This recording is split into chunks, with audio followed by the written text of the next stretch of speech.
तालीम के बाद बुनियादी मसला है। दुनिया भर में इस शोबे को बड़ी अहमियत दी जाती है।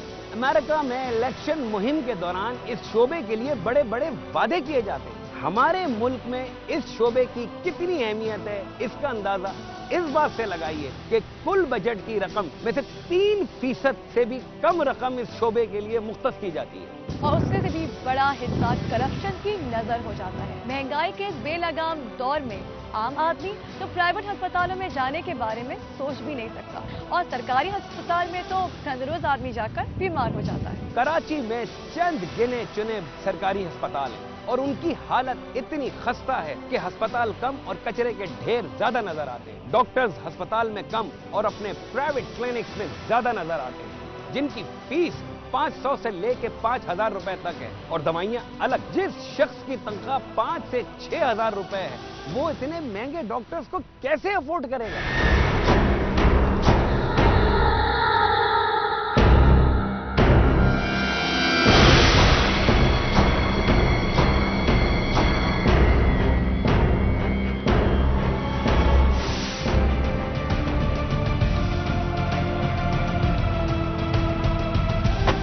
ये है सिविल हॉस्पिटल। अंदर आते ही सबसे पहले आपकी मुलाकात गटर लाइनों से होगी। पूरी गटर लाइनें उबली हुई हैं यहां से यहां तक। आइए देखते हैं अंदर क्या हाल है।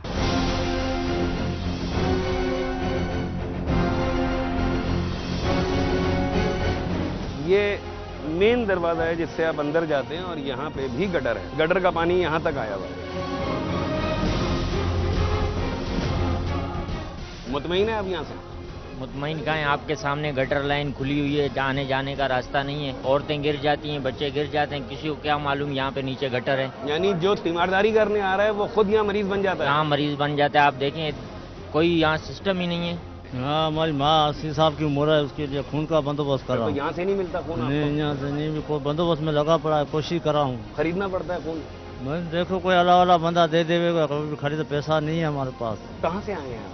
हम मलीर से आए हैं। मलीर से? तो किसी हॉस्पिटल में क्यों नहीं गए? सब उधर भी जाते हैं, बोलते सेवल पे जाओ, सेवल अच्छी अस्पताल है, अभी इसके लिए आए हैं, उधर कोशिश में लगे पड़े हैं।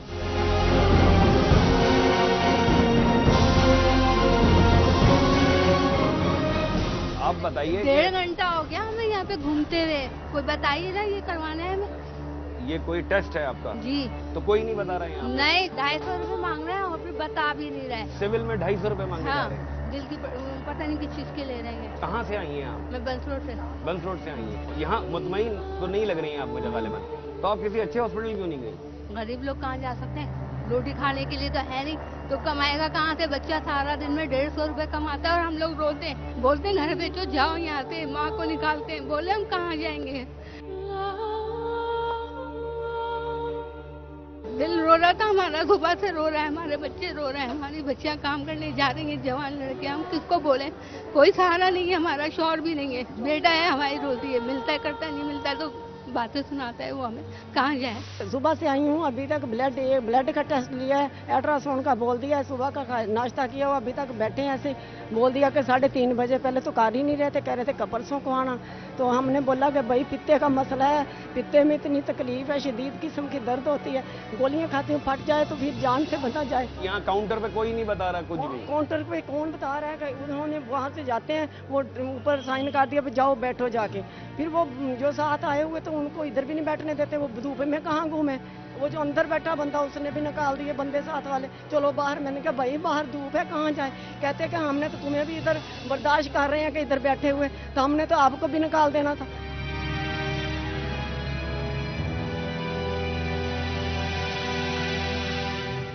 ये 3-4 रोज से मैं रोजाना चक्कर लगा रहा हूँ, मैं चल फिर भी नहीं सकता, मतलब कि मुझ में कुव्वत ताकत नहीं है मैं खड़ा हो सकूँ। और बल्कि इनको समझाते हैं जो तरीका है अदब लिहाज का, तो वो आगे काटने को आते हैं, बदतमीजी कर रहे हैं। बदतमीजी जैसे वो नहीं खुदाबंद नहीं। अल्लाह पाक इनको हिदायत दे, समझ दे।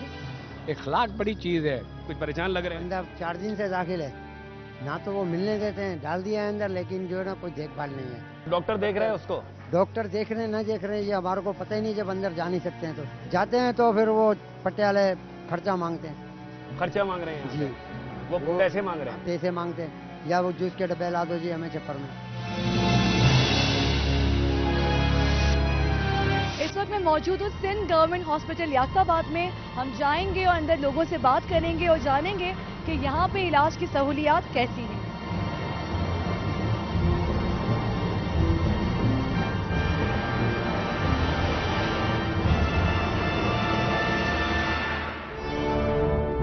क्या हुआ है आपको? सांस का मर्ज है।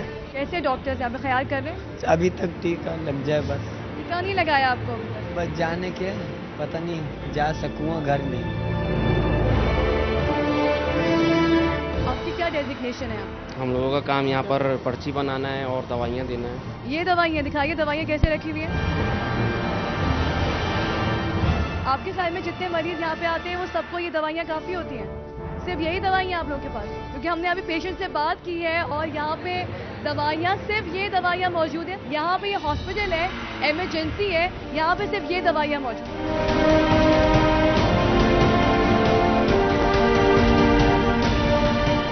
आप लोगों के पास कोई फैसिलिटी है? फैसिलिटी है हमारे पास, कार्डियो सेंटर। वो इतने सारे लोग बैठे हुए हैं, एक बंदा यहाँ पे फोन करने से बैठा हुआ है, उसे इंजेक्शन नहीं लगाया आप लोगों ने, वो बैठा हुआ है, वो सामने। आप क्या अकेले डॉक्टर ऑन ड्यूटी? अकेले डॉक्टर ऑन ड्यूटी नहीं, इसलिए सुबह की शिफ्ट खत्म हो गई है ना, अब इवनिंग शिफ्ट शुरू हुई है। अभी मेरे पास एक डॉक्टर साहब और भी हैं जो अंदर अभी आए हैं। आपका क्या नाम है? डॉक्टर अशरफ मेमन। डॉक्टर अशरफ, यहाँ पे एक मरीज आए हैं जो वापस गए हैं इमरजेंसी के अंदर कि यहाँ पे डॉक्टर्स अवेलेबल नहीं है। यहाँ पर 4 डॉक्टर हैं, शिफ्ट अभी चेंज हुई है ना, अब 2 डॉक्टर और आएंगे। अगर मेरा कोई रिश्तेदार इमरजेंसी में आता है आपके पास, आप यहाँ पे बिजी हैं, मेरे पेशेंट को कौन देखेगा? नहीं तो यहाँ पर देख रहे हैं बिल्कुल। एक सरकारी अस्पताल है और इस कमरे को खैर से ड्रेसिंग रूम कहते हैं और ड्रेसिंग रूम वो जगह होती है जिसे सबसे ज्यादा साफ होना चाहिए और जैसे कि आप देख सकते हैं इस तरीके से ड्रेसिंग की जाती है।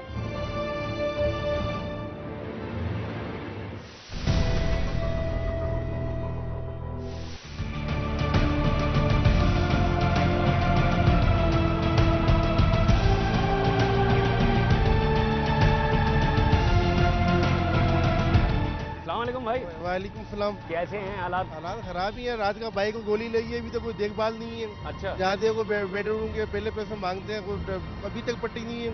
रात 8 बजे की गोली लगी है। पैसे मांग रहे हैं, क्या कर रहे हैं? पैसे मांगे, जहाँ भी देखो वही बैठे हुए चौकीदार बैठे हुए, लाओ भी पैसे दो, काम करो, आप पैसे दो, काम करो। बेड मांगो तो पैसे दो। सिफारिश के बगैर काम नहीं हो? नहीं, बिल्कुल नहीं है कोई काम। क्या आपकी तबीयत खराब है?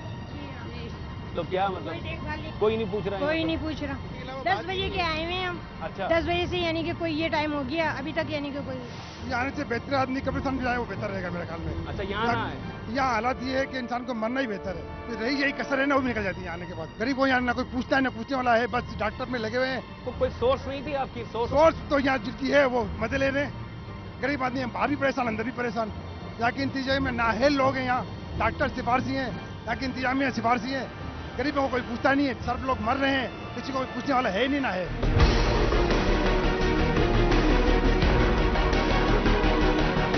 जिस मरीज से पूछो वो शिकायत ही कर रहा है। गरीब आदमी अगर यहाँ इलाज नहीं कराएगा, उसको यहाँ पे सहूलतें नहीं मिलेंगी तो गरीब आदमी जाएगा कहाँ? समझ में नहीं आता कि हमारी हुकूमत कर क्या रही है। बहुत से गरीब ये कह रहे हैं कि गरीब को सिर्फ मर जाना चाहिए। इतनी मायूसी की बातें।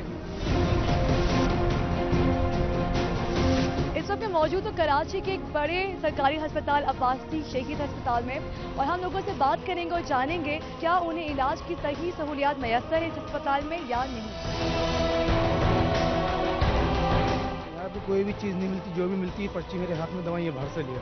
बच्चे को ले गया हूँ इमरजेंसी में, 4 दिन से मेरा बच्चा दाखिल है। क्या हुआ है आपके बच्चे? मोशन और उल्टी और दस्त। अब किसी की जेब में पैसे हो या नहीं हो, इन लोगों ने पर्ची दे देनी है, जाइए लेके आइए। हमारा भी पेशेंट है यहाँ पे, लेकिन इसकी कोई केयर नहीं है, कोई देखा ही नहीं है, कोई सुना ही नहीं है, कोई उसको देखता ही नहीं है। जा जाके बोलना पड़ता है कि देखो सर इनको ये हो रहा है, इनको ये हो रहा है। वो कहा हाँ आ रहे हम देख रहे हैं, हम एक पेशेंट को देख के दूसरे पेशेंट पे आते हैं। वो दूसरे कोई बातों में लगे हुए, कोई कहाँ पे लगे हुए, लेकिन कोई वो इतनी केयर नहीं है। बस बच्चे को उल्टी मोशन लगे हुए थे और 400 रुपये की दवाइयाँ दी मेडिकल से मंगवाई, सारी मेडिकल से ली है, एक चीज़ भी इनके पास नहीं मिलती।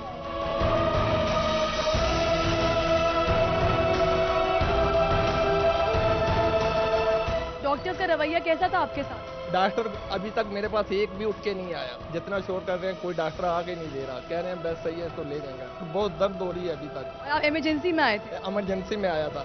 और इतनी सख्त तबीयत खराब थी कि बिल्कुल मेरे से सांस भी नहीं लिया जा रहा था। तो इन्होंने आते साथ सिर्फ पेन किलर लिख के दिया है, वो भी पहले एक आधा घंटा बैठा के रखा जी, आप पर्ची बनवा के लाएं, पर्ची बनेगी तो पेन किलर भी लगाएंगे, वरना नहीं। बहुत शुक्रिया। आप देख सकते हैं कि जी मरीज आपके सामने मौजूद हैं, 1 घंटे से ज्यादा हो गया इमरजेंसी में आए हैं और उनको अभी तक किसी डॉक्टर ने पूछा ही नहीं है।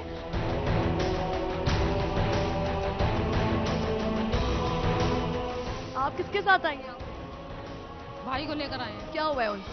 वो पेट में दर्द हो, खाता पीता नहीं है कुछ भी। यहाँ पे दवाएं वगैरह आप लोग को मिलती है फ्री में या सस्ती? फ्री में तो दवाइयाँ कोई नहीं देता, जो भी लिख के देते हैं बाहर की लिख के देते, सुई भी लिख के दे देते। दवाइयों की इतनी प्रॉब्लम रहती है, आप किसी भी मरीज को यहाँ पे लिया और 2-4 हज़ार रुपए सेकंडों के हिसाब से दवाइयाँ लिख देंगे, हत्ता कि यहाँ पे ड्रिप तक जो है ना वो भी नहीं होती है। तो हमारे पेशेंट के कॉलर लगी हुई थी, जो दूसरे हॉस्पिटल से लगवाई थी, तकरीबन वो 1200 रुपये की आई थी। यहाँ पर आए तो उन्होंने दूसरी कॉलर लिख कर दे दी, जिसकी कीमत 2000 रुपये के नहीं। ये लेकर आए, वो लेकर आए तो वो लगाइए और वो निकाल के रख लिए। ये अब गरीबों का रह कहाँ गया? यहाँ पर तो सारा यही हो रहा है कि बाजार से एक चीज़ हटा दी कि दूसरी चीज़ लाकर लगा दी जाए। यहाँ पर जो है वो हम डॉक्टर को ढूंढते रहते हैं और डॉक्टर जो है ना मिलता नहीं है। सबसे बड़ा यहाँ पे प्रॉब्लम ये है, एक डॉक्टर है वो चेक करके जाता है, उसके बाद हम दोबारा जाते हैं, पेशेंट जो है बीमार है, कहते हैं जी वही डॉक्टर देखेगा, उसके अलावा नहीं देखेगा। इसका मतलब ये है कि आपका पेशेंट का एक्सपायर हो जाए, वो डॉक्टर जो साइन करके चला गया, जब तक वो नहीं आएगा आपका पेशेंट नहीं देखा जाएगा।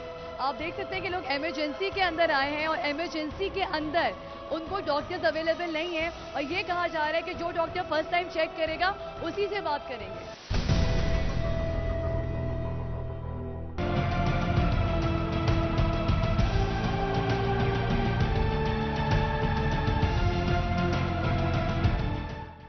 हम सारा दिन हॉस्पिटलों के चक्कर काटते रहे, उसके बाद हमने कहा इन बहुत सारे सवालात इकट्ठे हो गए थे, डॉक्टर सगीर अहमद साहब से मुलाकात करें और उनसे इन शिकायतों का और इन सवालों का जवाब लें।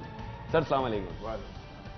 सर कुछ शिकायतें हैं और कुछ सवालात हैं। सर आज हम सिविल हॉस्पिटल गए तो मेन एंट्रेंस पे गटर उबला हुआ था और वहां सामने जो अंदर जाते हैं वहां भी वो पानी वहां तक आया हुआ था, तो लोगों को बड़ी मुश्किलात पेश आ रही थी। ये पहली शिकायत। यकीनन ये सूरत हाल होती है और ख़ास तौर पे एक ऐसे हॉस्पिटल में कि जो सूबे का सबसे बड़ा हॉस्पिटल हो, वहाँ पे होना यकीनन आवाम के लिए एक दुश्वार मरहला होता है।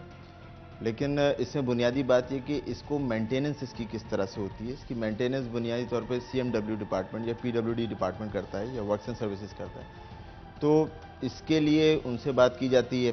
ये जितनी मेंटेनेंस रिपेयर का काम है, ये किसी भी डिपार्टमेंट का इंडिविजुअल काम नहीं है। डिपार्टमेंट की क्या जिम्मेदारी बनती है, जब ऐसी सूरत हाल हो रही है तो उन कंसर्न डिपार्टमेंट से रब्ता करता है। उनके ऑफिसेज उसी अस्पताल की चारदीवारी के अंदर ही होते हैं। उनका काम होता है इस तमाम रिपेयर को, इस फॉल्ट को दूर करना। ऑल्दो कि हेल्थ एक ऐसा शोबा है, एक ऐसा डिपार्टमेंट है कि जहाँ पे क्रिटिक्स ज़्यादा है, यकीनन इससे इनकार नहीं किया जा सकता। उसकी बेशुमार वजूहात हो सकती हैं। वो शिकायत एक और थी सर कि वो एक्सरे मशीन भी ख़राब है, प्लस वहाँ का जो स्टाफ है सर वो लोगों को सही गाइड नहीं कर रहा है, जगह पे नहीं बैठे हुए होते हैं, लोग रो रहे होते हैं, पर्चियां हाथ में हैं लोगों के और लोग कह रहे हैं कि हम ये लेके जाएंगा। ये प्रॉब्लम यकीनन आती है। उसके लिए एक तरीका ये है कि MS होता है सबसे बड़ा कस्टोडियन, तो अगर वो अवेलेबल नहीं है तो RMO जनरल, AMS से तमाम लोग होते हैं या OPD का एक अपना इंचार्ज होता है। और यकीनन इससे इनकार नहीं है कि वो ओवरलोडेड ही इतने हो रहे होते हैं कि उसके अंदर हर आदमी को गाइड करना थोड़ा सा प्रॉब्लम होता है। तो वो कंसर्न डिपार्टमेंट में भी पहुंच जाए, अगर जैसे आपने कहा कि अगर वो काउंटर पे मौजूद नहीं है, एक यकीन सीरियस कंसर्न है। सारी सूरत हाल का जिम्मेदार कौन है सर? सर इस पे देखें, बात यह है कि जिम्मेदारी के मैं आपको बताऊं कि इसकी जिम्मेदारी यकीनन स्टेट होती है। इसकी जिम्मेदार कोई भी इदारा, कोई भी एग्जीक्यूटिव अथॉरिटी होती है। उसकी वजह यह है कि आपके मुल्क से ऐसा नहीं है डॉक्टर्स नहीं बने, आपके मुल्क में डॉक्टर्स बने। आपके मुल्क से ब्रेन ड्रेन हो गया, आपके मुल्क से एनेस्थेटिस्ट की एक बड़ी तादाद पिछले साल सऊदी गवर्नमेंट उठा के ले गई, 4000 डॉक्टर्स ले गए। तो सैलरीज कम होने की वजह से ये सारे उधर एग्जैक्टली ये वजह है कि जब आपने इस शोबे को ऐसा बना दिया कि इसमें लोग आते हुए शर्माएं, इसमें ये सोचें कि जी मैं 5 साल ग्रेजुएशन पे लगाऊं और उसके साथ 8 साल और लगा दूं कुछ बनने में, तो कौन आएगा इस तरफ? सर क्या बेहतरी कैसे आ सकती है इसमें? बेहतरी तो देखिए जब ही आ सकती है जब आप मोटिवेशन दें, आप सैलरी पैकेजेस अच्छा करें, इस शोबे को अच्छा बनाएं। इस दफ़ा बजट में इतना प्रेशर बिल्डअप करने के बाद हम इसमें कामयाब हुए कि जो डॉक्टर मार दिए जाते हैं उनको कंपनसेशन दें।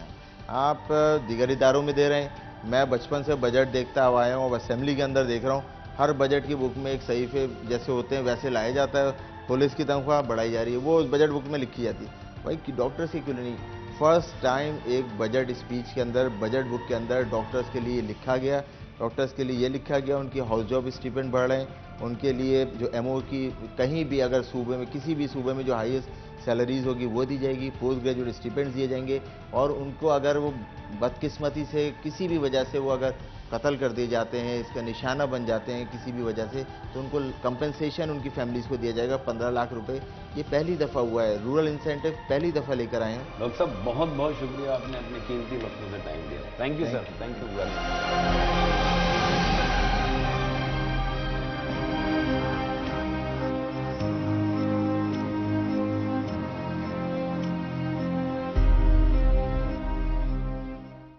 सेहतमंद कौमें ही तरक्की की मनाजिल तय करती हैं, लेकिन जिस कौम की सेहत का ये हाल हो, अस्पतालों में मौत का कारोबार चल रहा हो, उस कौम से कैसे उम्मीद लगाई जा सकती है कि वो तरक्की करे? जहां इलाज इस कदर महंगा और नापैद हो, उस माशरे में नाउमीदी और फ्रस्ट्रेशन तो पैदा होगी ही। हुकूमत को चाहिए कि आम आदमी के इस अहम मसले पर पूरी तवज्जो तो दी। पिछले साल वफाकी बजट में 7.5 अरब रुपए शोबे के लिए रखे गए, मगर इस साल 2.5 अरब रुपए इस शोबे के लिए रखे गए हैं। शायद किसी ने हुकूमत को बता दिया होगा कि हमारी कौम दुनिया की सेहतमंद तरीन कौम बन चुकी है। या शायद वजीर आजम को ये लगता होगा कि हमारे नलकों से पानी नहीं बल्कि आबे हयात आता है। इस तरह से तो 2.5 अरब रुपए भी बहुत ज्यादा है। मेरी समझ से बाहर है कि हुकूमत किसके मशवरों पर ये सारे कारनामे अंजाम दे रही है। हुकूमत किसी के भी मशवरों पर कारनामे अंजाम दे, मगर हमारे लिए जरूरी है आपके मशवरे।